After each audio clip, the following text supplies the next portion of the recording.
What's going on? I'm here at the new house and I need to do some work on the ductwork before I drywall the ceiling. And I thought I would take y'all along.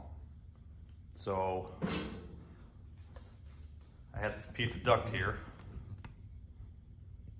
and I need to put a couple tabs in it in the correct locations, the correct way, because how the existing ductwork is not good. It's not right.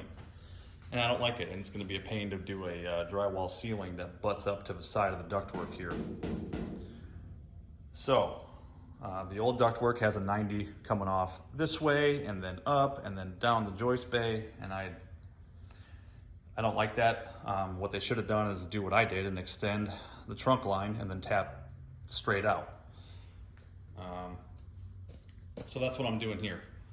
So I picked up a couple 90 elbows, made this piece of duct, and then when you're tapping in, your airflow is going this way, so your crimp should, be this way too, so the air is going this way and not into that crimp joint, because that's how you get leakage.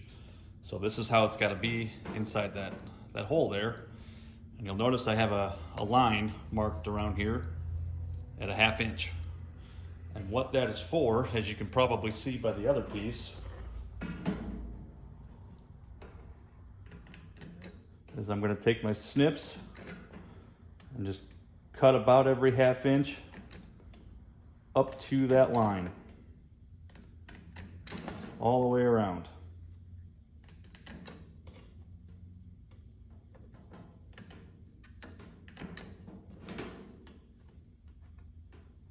I'm gonna do that real fast, then I'll bring you back. All right, when you're done, you should have something that looks like that. So now what you wanna do is take a pair of pliers or a crescent wrench or something like that. I'll try to get this in view of the camera here.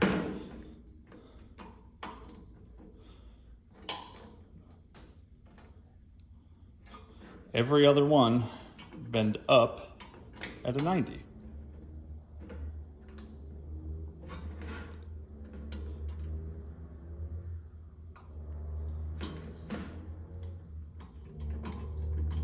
And just continue this all the way around. And if you get lucky, it'll end perfectly. Sometimes you gotta bend 2 in a row up, no big deal. But I'll bring you back once I get that done. You should have something that looks like that. You can see I got a double right there, no big deal. Just have a double. So now, this is a 6-inch 90 elbow. When I cut the hole, I'll show you how I did that too.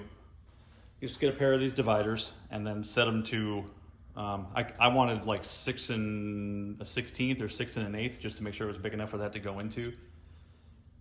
So I just set my dividers here to like 3 1/32 or 3 1/16. Just put one side on the duct right there. Then as you spin it, that one will scribe a line, and that's the line you cut along.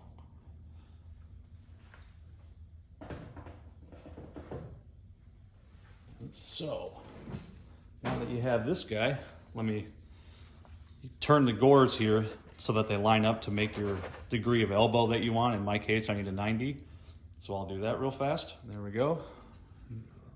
So each gore will have, a short section. If you want 90, then you have to line up all the shortest parts in order to get that 90-degree elbow that you need. So now, with these tabs,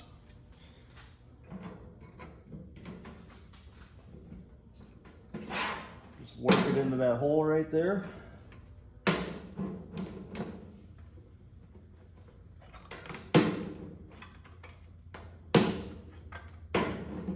Just like that. Robert's your mother's brother. So all that's left to do is to reach in and then fold over all those tabs so that it locks your tap into place. I know you really can't see much right now, but that's all I'm doing. Just pushing down, make sure it's tight, folding those tabs up.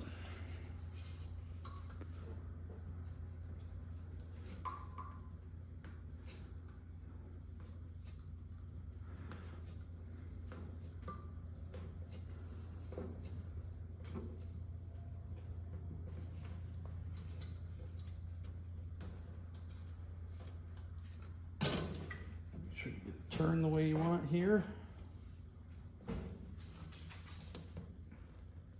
Best you can. There we go. Look at that.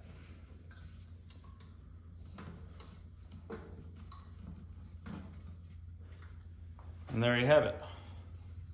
That's not coming out unless you really yank on it.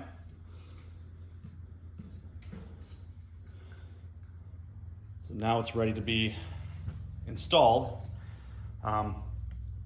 Before you turn your system on, it's a good idea to get some duct sealer with some fiber reinforcement and just put it along this groove right here. That way you minimize air leakage. It wouldn't be a bad idea to do it around all of these Acme locks too on this pipe. That way, like I said, you minimize air leakage and you don't dump a bunch of air, your conditioned air that you pay good money for, dump it up into your joist cavities, your ceiling, or wherever your ductwork is going. And that's that. So I'll show you real quick what this is replacing and why it's replacing it. All right, so here we are.